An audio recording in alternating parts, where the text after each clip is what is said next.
Hello दोस्तों, ISPCS science में आपका बहुत बहुत स्वागत है।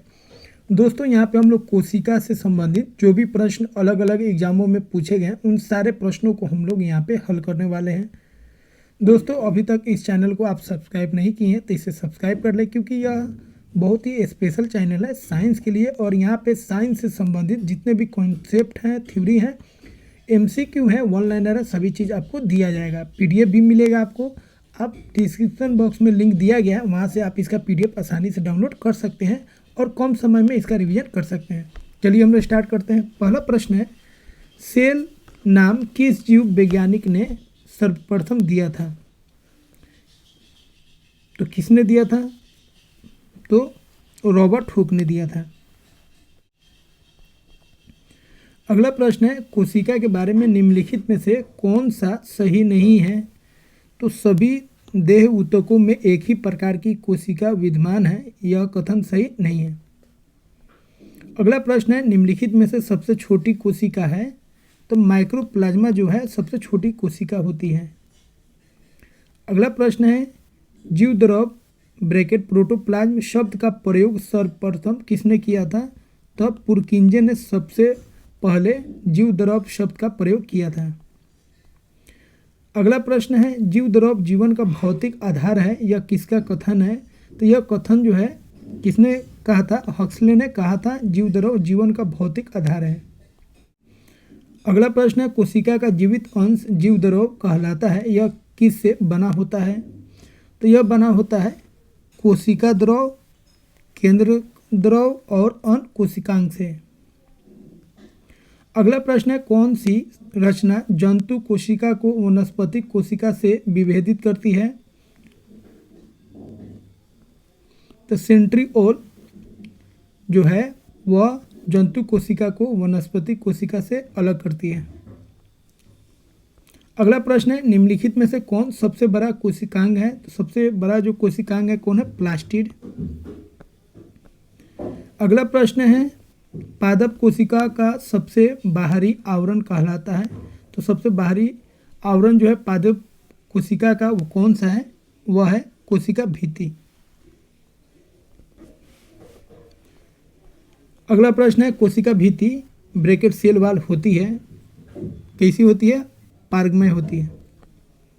अगला प्रश्न है, निम्नलिखित पोषकों में से कौन सा एक पौधों की कोशिका भित्ति का एक संरचनात्मक घटक है? कौन है? तो वह है कैल्शियम। अगला प्रश्न है, कोशिका को एक निश्चित रूप प्रदान करती है? तो कोशिका को एक निश्चित रूप प्रदान कौन करती है? कोशिका भित्ति। अगला प्रश्न है, कौन सा कोशिकांग केवल पादप कोशिका में पाया जाता है? तो तीनों पाया जाता है, कोशिका भित्ति, लवक और रिक्तिकाएं। डी ऑप्शन सही होगा। अगला प्रश्न है, माइटोकॉन्ड्रिया की खोज किसने की? तो माइटोकॉन्ड्रिया किसने खोजा था? ऑल्टमैन में। अगला प्रश्न है, कोशिका का ऊर्जा गृह ब्रैकेट पावर हाउस किसको कहा जाता है? तो माइटोकॉन्ड्रिया को कहा जाता है पावर हाउस। अगला प्रश्न है, यदि माइटोकॉन्ड्रिया काम करना बंद कर दे तो कोशिका में कौन सा कार्य नहीं होगा? तो कोशिका में भोजन का ऑक्सीकरण नहीं होगा। अगला प्रश्न है, माइटोकॉन्ड्रिया का भीतरी वलन कहलाता है? भीतरी वलन को क्या बोला जाता है? क्रिस्टी बोला जाता है।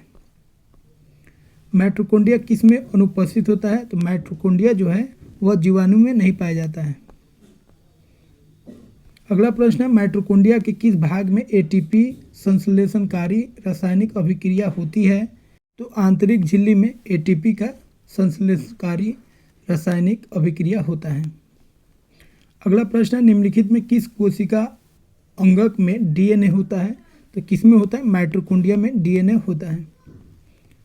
अगला प्रश्न है, कोशिका में राइबोसोम की अनुपस्थिति में कौन सा कार्य समापादित नहीं होगा? तो प्रोटीन संश्लेषण नहीं होगा। अगला प्रश्न है, कोशिका में प्रोटीन संश्लेषण कहाँ होता है? तो राइबोसोम में होता है।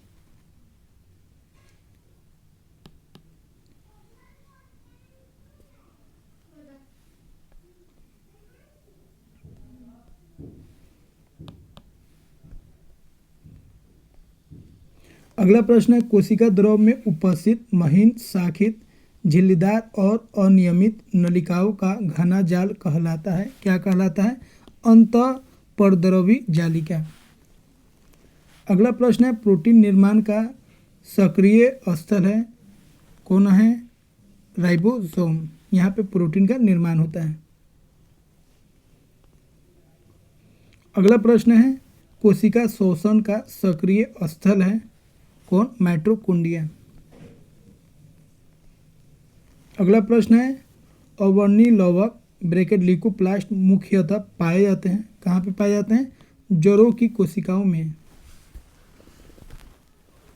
अगला प्रश्न है, फूलों और बीजों के विभिन्न प्रकार के आकर्षक रंग प्रदान करता है, कौन करता है? क्रोमोप्लास्ट। अगला प्रश्न है, पत्तियों को हरा रंग प्रदान करता है, तो पत्तियों का हरा रंग कौन प्रदान करता है? क्लोरोप्लास्ट। अगला प्रश्न है, कोशिका की आत्महत्या की थैली कहलाता है, तो किसको बोलते हैं? लाइसोसोम को बोलते हैं आत्महत्या की थैली। अगला प्रश्न है, लाइसोसोम में पाए जाने वाला वह एंजाइम जिनमें जीव द्रव को घुला देना या नष्ट कर देने की क्षमता होती है कहलाता है, उसको हम लोग क्या बोलते हैं?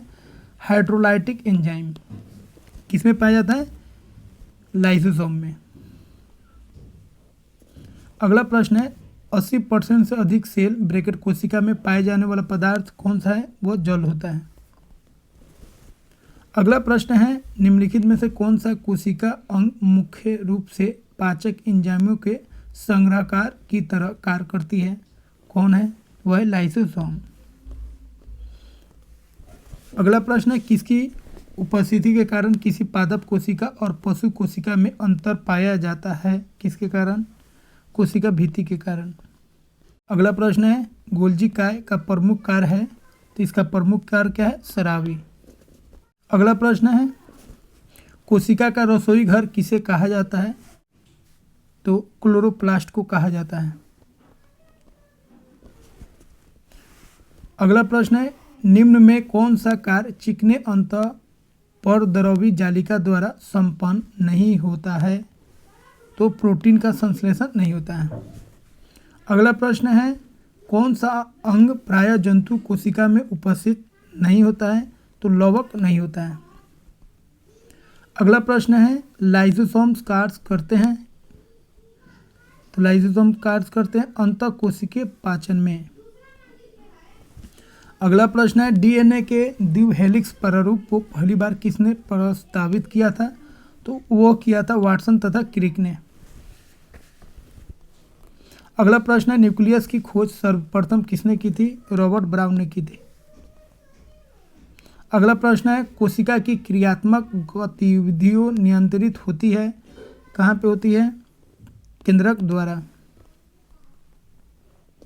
अगला प्रश्न है, गुणसूत्र ब्रैकेट क्रोमोसोम शब्द प्रदान किया, किसने किया, वाल्डेयर ने। अगला प्रश्न है, अंतःप्रद्रव जालक ब्रैकेट ईआर की खोज की, किसने खोज की थी, पोर्टर ने।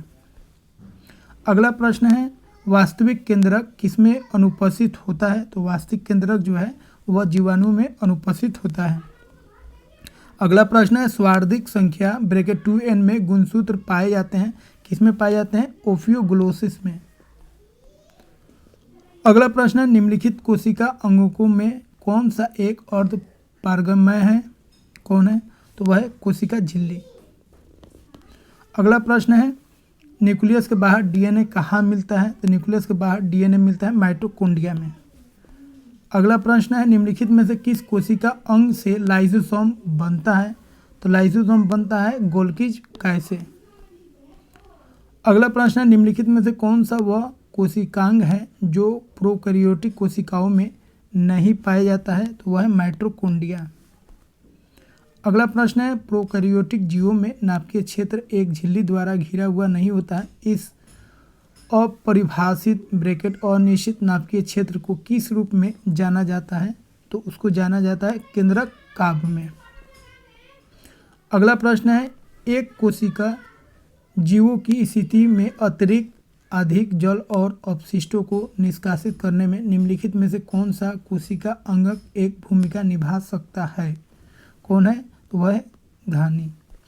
अगला प्रश्न है, कोशिकीय प्रक्रियाओं के लिए ऊर्जा मुद्रा ब्रैकेट एनर्जी करेंसी निम्नलिखित में से किसे कहते हैं? एटीपी को कहते हैं एनर्जी करेंसी।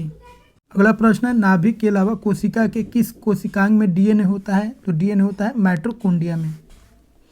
अगला प्रश्न है, सौर ऊर्जा एटीपी में बदलती है, कहाँ पे बदलती है? तो वो बदलती है क्लोरोप्लास्ट में। अगला प्रश्न है, हमारे तंत्र में अधिकतम एटीपी अणुओं का उत्पन्न करने वाला पद है, कौन पद है? क्रेब्स चक्र। अगला प्रश्न है, पादप कोशिका जंतु कोशिका से किस प्रकार भिन्न होती है? तो कोशिका भित्ति में भिन्न होती है। अगला प्रश्न है, जंतु कोशिका में निम्न में से क्या अनुपस्थित होता है? तो सेलुलोज की कोशिका भित्ति अनुपस्थित होता है। अगला प्रश्न है, जैव कोशिका का कौन सा भाग पावर हाउस कहलाता है? तो माइटोकॉन्ड्रिया को क्या बोला जाता है? Power house. अगला प्रश्न है, कोशिका का शक्ति स्रोत होता है? तो माइटोकॉन्ड्रिया ही शक्ति स्रोत होता है कोशिका का। अगला प्रश्न है, प्लाज्मा झिल्ली बनी होती है, प्लाज्मा झिल्ली किसकी बनी होती है? प्रोटीन और लिपिड्स की। अगला प्रश्न है, मानव शरीर के किस अंग में लसिका कोशिका बनती है? तो लसिका कोशिका किस में बनती है? तिल्ली में। तो दोस्तों, अगर यह वीडियो आपको अच्छा लगा हो तो इसे लाइक कीजिए और इस चैनल पे अगर नया है तो सब्सक्राइब कीजिए। तो दोस्तों, हम लोग फिर मिलते हैं अगले वीडियो में एक नए टॉपिक के साथ।